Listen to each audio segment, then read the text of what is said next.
lalaki, hindi na hangin naman. Ngayon, papunta na kami sa Punta Chay. Kalimutan ko. Sa Grand Palace.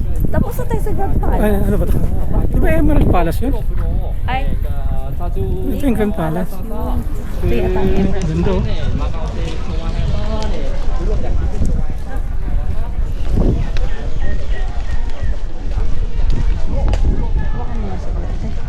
Gatiin mo kasi. Ha? May problema siya sa sombrero niya. Eh kasi, parang hindi pa rin, ganun.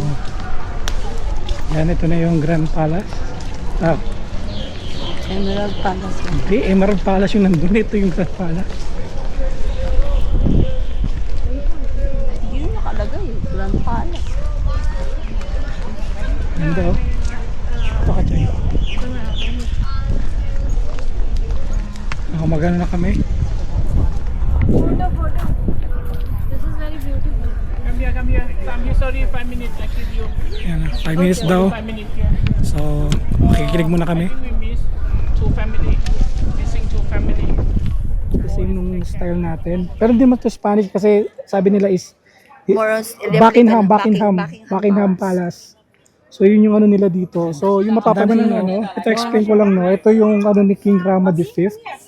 Yan, kung mapapansin nyo, is yung temple niya is not a typical temple for Thai people. Ano siya? Sabi nila this is a Buckingham Palace ng Thailand or Thai Buckingham. So makikita nyo dito yung ano niya, yung itsura niya mukhang Buckingham Palace. Pero yung roofing niya is Thai inspired. So makikita nyo karamihan ng temple dito. Hindi sila ganito, kumbaga yung window sill niya, yung window ano niya, magkaiba. Sa kanila dito parang napunta ng western, kaya nga Buckingham Palace. So makikita natin to yung mga building na to tulad nung sa atin dyan sa Pilipinas. Diba karamihan nung ano sa atin, mga building parehas na parehas. So ang ano dito is yung bubong. Kasi yung bubong sa atin typical corrugated roof lang. So dito meron silang ginawa nilang Thai style. So at least meron silang sariling style ng roofing. And itself yung pinaka design ng facade niya is yun nga, maka western. Saka yung makikita niyo yung column, kung makikita niyo yung column kakaiba. Kakaiba yung column niya no, hindi siya ano parang Corinthians yung ano niya fact check niyo na lang ako pero yun yung ano dito napansin ko sa Buckingham Palace, parang Buckingham Palace pero roofing yun lang, sana tingnan natin yun, sige lang, meron ganito sa atin karamihan ng mga ancestral, mga design ng bahay natin, design ng building natin sa Pilipinas, yung mga post office diba kaparehas na parehas diba sa FEU sa Far Eastern, ganitong yung design ng building namin sa FEU. So, yun yung consider natin na yun yung style nila dito. Ayun, parang sa Manila, ganyan. Yan. Ayan, exit na kami. Heading for the Next stop. Di, mga lunch time yata no? No, we're going first to the next stop. Ayun And after the reclining Buddha, we'll have the lunch. Yun. Ito na exit namin. So ayan, mapapansin nyo yung kapag Thai design, merely lang, plain white tapos window sill niya. Yun lang. Tapos yung roofing niya, Thai style. Okay.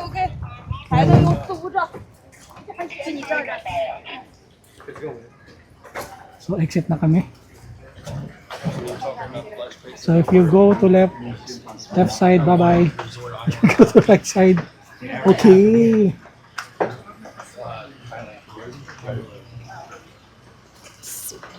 Exit na kami.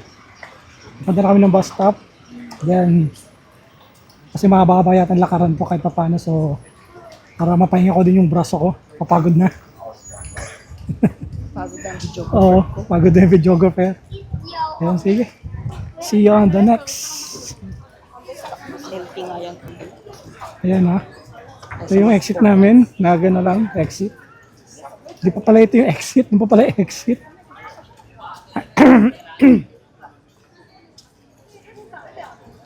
So, nagkasabay-sabay ang mga tour. Napakadami namin.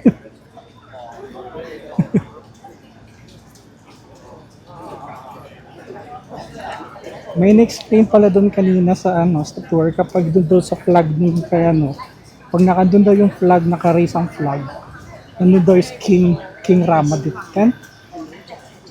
Tapos kapag wala daw doon, ibig sabihin wala daw doon yung king. Medyo nakababa siya. Pero pag daw nasa kalahati, ibig sabihin wala na raw ang king, patay na. Sana huwag naman. Yun. Kasi syempre ando pa sila ng monarch. So napanalangin nila na ang king parang alive and healthy. Yun. Yun. Marami kami dito. So sa isang tour namin, una kami kanina. Nandiyan? 13? 13 groups ba? Ano? 10 groups. So merong dalawahan, may solo, Hmm. may 4, 5. tatluhan. Oh. Ano bang I sumasabihin? think maximum is tatluhan. Yung pasaway? Oo, ganun talaga. Always naman yan. Oo. Sa mga ganyan, sa tour. Kailangan namin pag Pilipino ka, There's always- tapos pupunta ka sa tour, alam mo hindi mo gagamitin yung Filipino time. Pero mali pala ako. May nalilate pa rin. Ang call time 8:45 darating late ng 15 minutes yata sila, talaga sakto sila dumating. 20 Yung sinabi ang tour namin na alas 9, dumating talaga sila alas 9. Pero ang call time 8:45, so ganun talaga. Akala ko tayo Pilipino nagbabago sa ibang bansa, hindi rin pala. Dito lang ako on time. Pero sa Oo, ako on time lang ako lagi lagi ako buzzer beat. kasi nagtatrabaho kami sa ibang bansa, so lagi kami dapat maging punctual.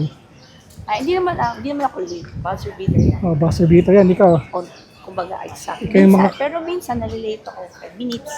Maximum 10 minutes. Pero late ka pa rin. Oo, late pa rin. 3 to 5. 3, 5 Umbrella! minutes. Ay. Nandito kami sa panibagong sa Wat Prayat. Sige na nga. Tingnan ko na nga.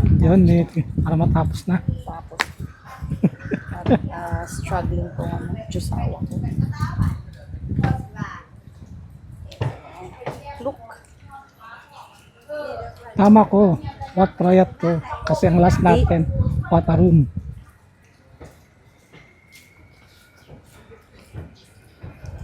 May na signal.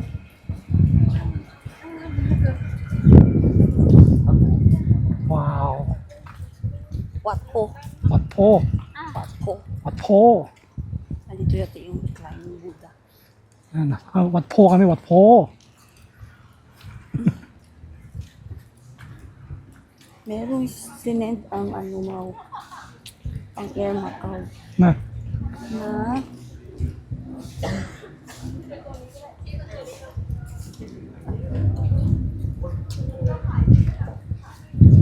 change na tayo. Sana kahit agahan, okay lang.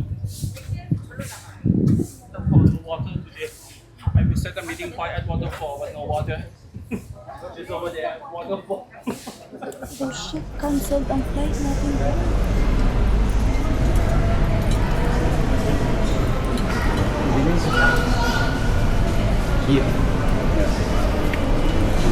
Ito ang Golden Buddha.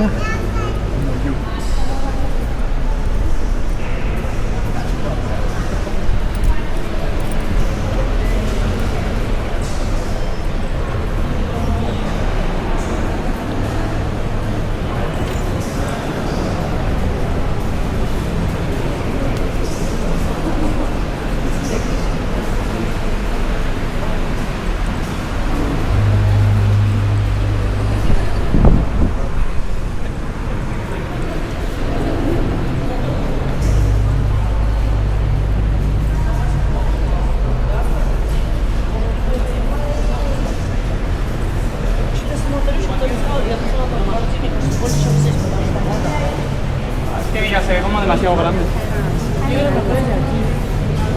O sea, que se ve demasiado como los pies. Ayun. Malamig ka.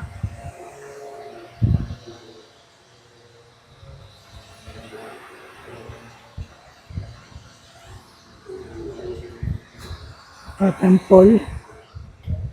Ayan. Temple kami dito. Temple, pagoda. Ano yan? Picture tayo dyan. Ha? Ganun. Tara. Tara.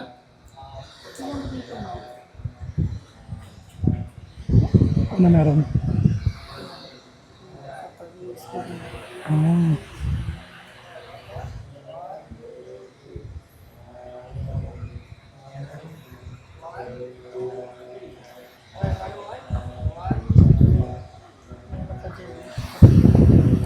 Saan tayo pa picture dito na? Ano? Dami?